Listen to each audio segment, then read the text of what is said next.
ठरलं तर मग या मालिकेच्या आजच्या भागामध्ये आपण पाहणार आहोत की सायली अर्जुनला म्हणते की मी आज तुम्हाला लेक्चर देणार नाही, कारण माझ्यामध्ये तेवढी ताकदच नाही आहे. परंतु मी तुमच्यासाठी तुम्हाला हवी तशी स्ट्रॉंग कॉपी करून आणू शकते. आणि सायली उठणार इतक्यात अर्जुन तिचा हात पकडतो आणि तिला थांबवतो.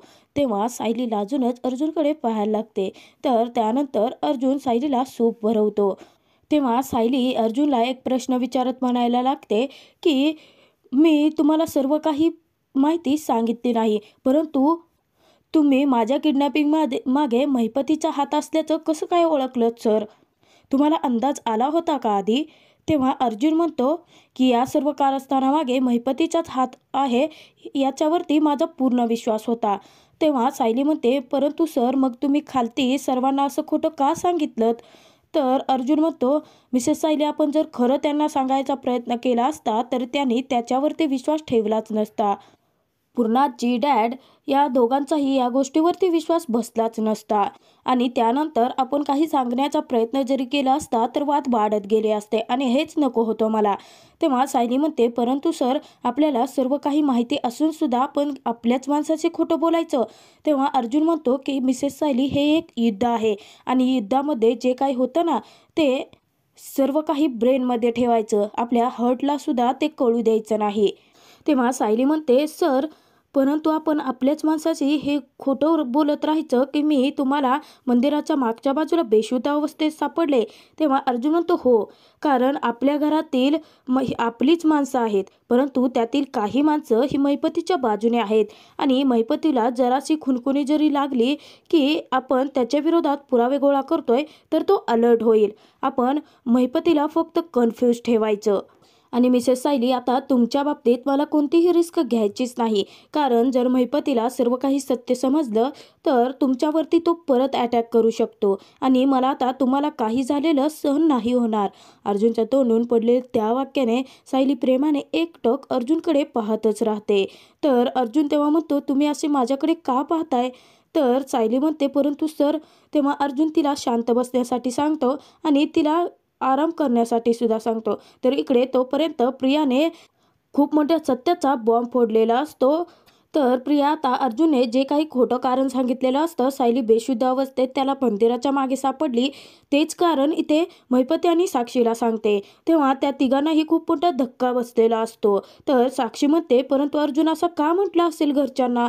तेव्हा प्रिया म्हणते, अगं हेच कारण तुम्हाला का विचारतेस? सायलीला तर तू किडनॅप केलं होतं ना, आणि जर आता सर्व काही सत्य बाहेर पडलं तर इथे मी अडकेन. अर्जुनने जसा सापळा रचलेला असतो त्याचप्रमाणे महिपती, साक्षी आणि नागराज सुद्धा आता कन्फ्यूज झालेले असतात. तर इकडे आता तिघांमध्ये वाद निर्माण व्हायला सुरुवात झालेली असते, कारण नागराज महिपतीवरती चिडलेला असतो आणि महिपतीला खूप मोठा प्रश्न पडलेला असतो की त्याच्या माणसांच्या तावडीतून सायली सुटली तरी कशी असेल. तेव्हा नागराज म्हणतो की मी सांगतो, तुझ्या माणसाने पुन्हा एकदा माती खाल्ली, पुन्हा एकदा महिपती शिक्रेचे फाशे उलटे पडले, पुन्हा एकदा याचा प्लॅन पूर्णपणे फ्लॉप झाला. तेव्हा महिपती साक्षीकडे रागाने पाहत म्हणतो की माती मी नाही तर हिने खाल्ली. तेव्हा साक्षी म्हणते, अण्णा तुम्ही सर्व काही माझ्यावरती का शिकताय? एकतर ती सायली सुटलीच कशी हाच खूप मोठा प्रश्न पडलाय. आता आपण या सगळ्यातून सुटायचं कसं हा मार्ग आपल्याला शोधायचा आहे. तर इकडे तोपर्यंत अर्जुन सायलीचे पाय चेपून देत असतो. तेव्हा सायली म्हणत असते की सर आता तरी बास करा, मी ठीक आहे. तेव्हा अर्जुन तिला शांत बसण्यासाठी सांगतो आणि अर्जुन म्हणतो, तुम्ही पेनड्राईव्ह बद्दल जे काही बोलत होता ते मला परत एकदा सांगा.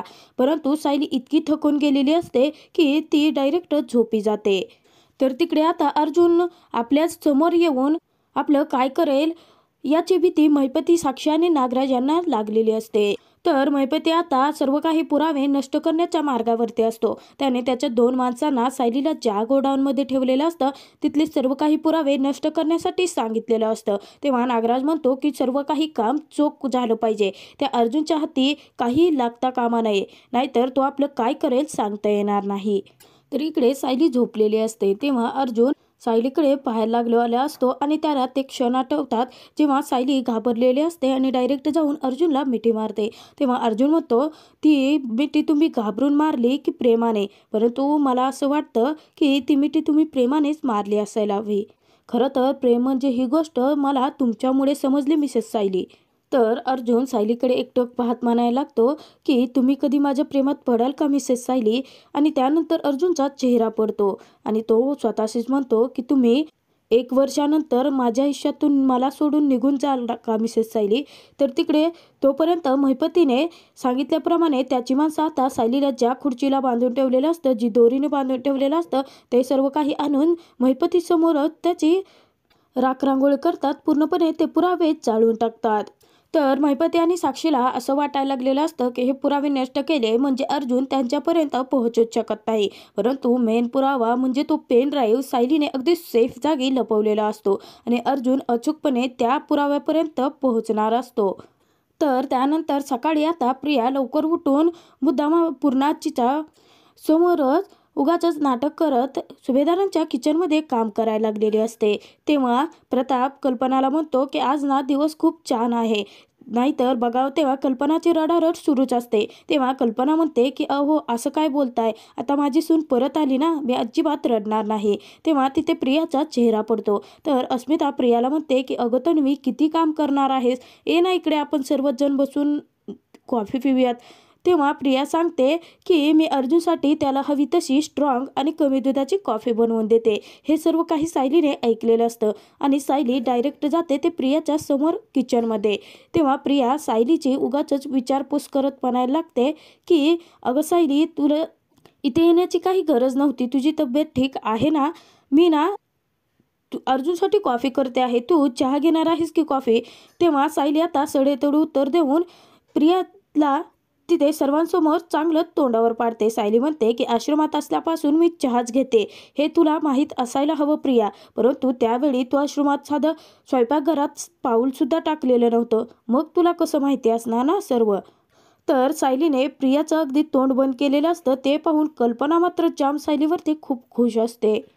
आणि तुला एक सांगू का प्रिया, अगं यांना ना माझ्याच हातची कॉफी लागते, त्यामुळे तू जाऊन आराम कर, बस तिकडे. कसं आहे ना, हे घर तुझं नाही आहे, हे घर माझं आहे. या घराची सून मी आहे. तेव्हा तू या घरची फक्त पाहुणी आहे, पूर्णाजीची लाडकी पाहुणी. तेव्हा तू जाऊन आराम कर. प्रिया काहीतरी बोलणार इतक्यातच कल्पना सुद्धा प्रियाला खूप काही सुनावण्यासाठी जाते. तेव्हा कल्पना म्हणते की हो अगं, तू ना पूर्णाईंची अगदी लाडकी पाहुणी आहेस. तेव्हा तन्वी, तू जाऊन आराम केलेलाच बरा. आता माझी सून आली आहे ना, ती सर्व काही सांभाळून घेईल. तर इतक्यात अश्विन लगेचच प्रियाला टोमणा मारत म्हणतो की काय आहे ना तन्वी, तू अगदी अस्मिताताईसारखं बघ ना, म्हणजे ती घरात कोणतंही काम न करता स्वतःचं माहेर पण एन्जॉय करत असते.